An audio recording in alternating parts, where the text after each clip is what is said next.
타너 스님의 통일 예언.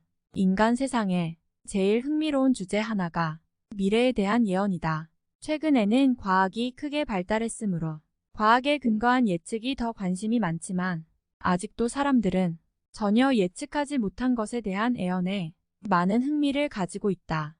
점쟁이들이나 관상가들이 하는 개인사에 관한 예언은 접어두더라도 고대로부터 그리스의 신탁, 각종 종교들의 종말론 또는 메시아론, 그리고 노스트라다무스의 예언, 인류의 종말에 관한 것까지 많은 예언이 있어 왔다. 시간이 지남에 따라 어떤 예언은 이루어졌으며 어떤 예언은 이루어지지 않아 실망하기도 했으며 어떤 예언은 너무나 먼 훗날 일이라 아직도 기다리고 있기도 하다.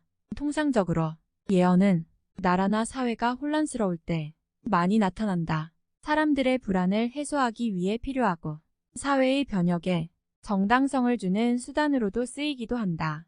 우리나라에도 예로부터 많은 예언들이 있어 왔는데 가장 대표적인 것이 정감록, 토정비결, 격암유록, 정역 등이다.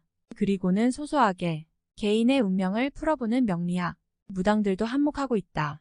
예언은 종교 역술인 무당들만의 전유물이 아니다. 누구나 예언할 수 있다. 좋은 꿈을 꾸고 복권을 사는 것도 예언을 하는 것이다. 그러나 예언이 믿음을 주기 위해서는 여러 조건이 부합해야 한다. 첫째, 나라나 시대가 혼란스러워야 한다. 미래가 불안해야 불안을 잠재울 예언이 필요하기 때문이다. 둘째, 예언을 하는 사람의 권위가 있어야 한다. 정치인이건 종교인이건 세간에서 권위를 인정받는 분이 예언을 해야만 사람들이 관심을 갖는다. 이런 면에서 수십 년 전에 세상에 큰 관심을 끌게 한 예언을 하나 소개한다.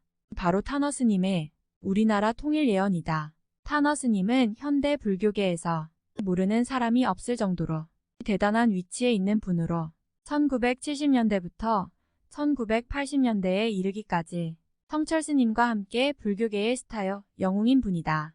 타너 스님은 1913년 음력 1월 15일 전라북도 만경군 군내면 대동리에 유학자 집안에서 독립운동가인 율제 김홍규 선생의 차남으로 태어났다. 김제, 만경 일대는 지형이 온통 들판으로 지평선 축제가 있을 만큼 끝이 안 보이는 곳으로 한국에서 이처럼 광활한 들판 지형은 드물다.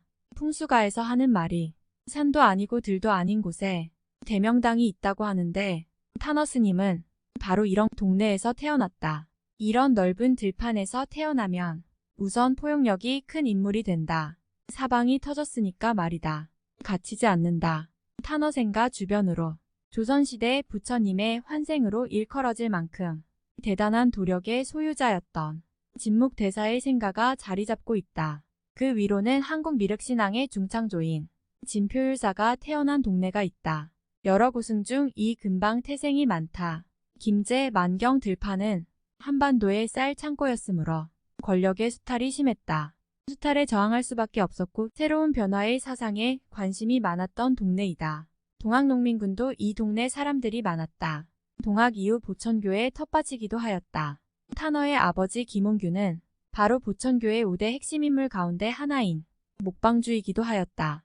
타너의 사상적 뿌리는 집안 내력과 무관할 수 없다. 동학과 보천교를 관통하는 역사관은 후천개벽이다. 그의 아버지 김홍규는 보천교 고위 간부로서 김구 선생의 독립운동 자금을 지원하는 등 독립운동에 종사했다. 이런 배경에서 태어난 타너는 6세에서 21세까지 사서, 삼경 및 노장 등 육아와 도가 학문의 전 과정을 마쳤다. 그는 평생의 스승을 찾아 동서남북으로 구도에 편지를 띄우기 수년 당시 오대산 상원사에 있던 하남 스님의 이름을 듣고 편지를 낸 데서 불교와의 인연이 시작되었다. 첫 답장이 오고 다시 편지 왕래를 하기 3년, 갓쓰고 도포 입은 유생은 짧으면 3년, 길면 10년을 기약하고 오대산을 찾아들었으나 하남 스님의 인품에 매료되어 출가하여 스님이 되었다. 하남 스님은 경허선사의 가르침을 받아 우리나라 조계종의 최고 어른인 초대종정이 되신 분인데 이런 하남 스님 밑에서 공부를 하여 출가한 지 3년 만인 24세 때부터 하남 스님의 승인을 받고 다른 스님들을 상대로 금강경, 기실론, 법망경 등 불교 경전을 강의할 정도로 공부의 수준이 대단하였다. 이후 스승인 하남 스님이 입적하기까지 21년 동안 줄곧 상원사에 머무는 등 승려 생활 대부분을 오대산 상원사에서 보냈는데 탄어 스님은 불교의 재건을 위해 승려 교육에 많은 힘을 쏟아 불교학의 최고 학설인 화엄경 120권을 번역, 출간한 것을 비롯하여 화엄론 40권, 육조단경, 보조법어, 사교 사집 등 많은 불전을 번역하였고 조계종 초대 중앙역경원 원장, 동국대학교 대학선원 원장을 역임하면서 스님들과 교수들을 상대로 강의를 하였다. 그 한 예로 1955년 한국대학의 요청으로 맡았던 노장철학 강의는 오늘날까지 명강의로 유명하다. 처음 일주일 예정이었던 것이 수강생들의 요청으로 2번에 걸쳐 연장 2달간을 끌었다. 이 강연의 수강생 명단에는 함석헌 선생에서부터 양주동 박사에 이르기까지 당대 쟁쟁한 학자들도 적잖게 포함되어 있어 그의 명망이 어느 정도였는지 엿볼 수 있다. 탄어 스님은 불교 승려로서는 드물게 유불선 3교의 회통을 중시하였다.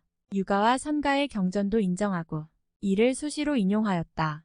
불교계 출가 이전에 이미 유교 경전과 선교의 전통을 익혔기 때문에 자신이 체득한 주역 원리를 바탕으로 세상을 풀어내고는 여러 예언을 하여 세상 사람들을 놀라게 하였는데 대표적인 것이 6.25 전쟁, 삼척무장공비 침투 사건, 1975년 끝난 베트남 전쟁에서 미국의 패전, 1977년 개발도상국이었던 대한민국의 선진국으로의 부상, 1979년 박정희 대통령의 서거 등이다.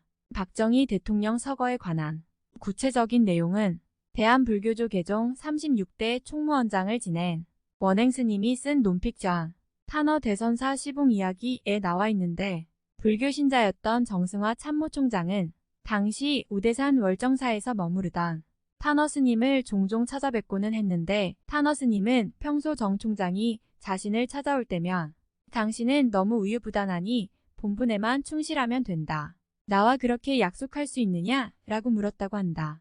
1979년 12.6 사건이 벌어진 다음 날 탄어 스님은 제자에게 정승화 육군 참모총장에게 전화 좀 걸어보라고 했지만 연락이 닿지 않자 제자를 직접 서울로 보내 정 참모총장을 만나서 오대산에 한번 다녀가든지 전화를 한 통만 해달라 하고 전하게 했다. 하지만 원행은 참모총장 공간 앞에서 군인들에게 막혀 만나지 못하고 돌아와야 했으므로 끝내 정 총장은 탄어를 만날 수 없었다.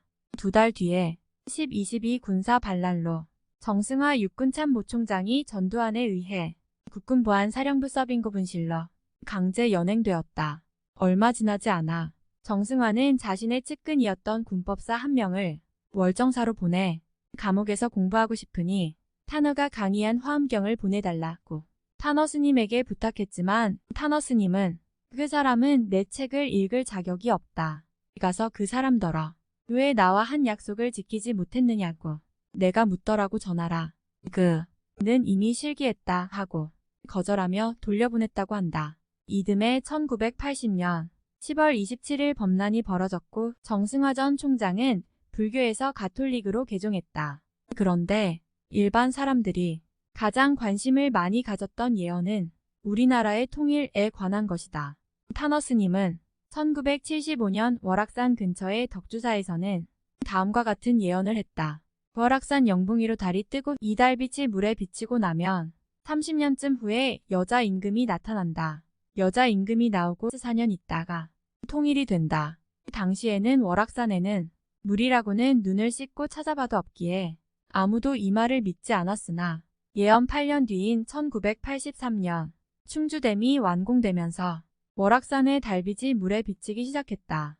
정확히 30년 뒤인 2013년 우리나라 최초로 여자인 박근혜 대통령이 당선되면서 실제로 이 말도 현실이 되었다고 여겨진다. 그러나 마지막 문장인 남북통일 예언은 아직 실현되지 않았으므로 이 예언은 빗나간 것이 아닌가 하는 의문이 있다. 그러나 몇몇 사람들은 이 예언에 대하여 다른 해석을 내놓고 있다. 예언에서 여자 임금이 나오고라 되어 있는 부분을 여자 임금이 당선되고가 아닌 여자 임금이 감옥에서 나오고라는 뜻으로 보는 견해이다. 박근혜 전 대통령이 2021년 12월 감옥에서 출소하였는데 만약 이 예언의 내용이 위에서 서술한 내용이 맞다면 2026년 즈음이 된다. 또 다른 해석은 4년 있다가가 아니라 34년 있다가로 보는 견해인데 그렇다면 2047년이 된다. 세 번째 해석은 여자 임금이 남한이 아닌 북한에서 나온다는 주장인데 북한의 김주애가 본격적으로 우상화 시도가 이루어지고 후계자설이 부상하면서 이루어지는 것이 아닌가 하는 것이다. 예언이 다 맞을 수는 없다. 그러나 해석을 잘하는 것이 중요하다. 이는 그리스 신탁에서도 그러하고 노스트라다무스의 예언에도 그러하다. 여러분들도 나름 해석하면서 흥미롭게 지켜보시기 바란다.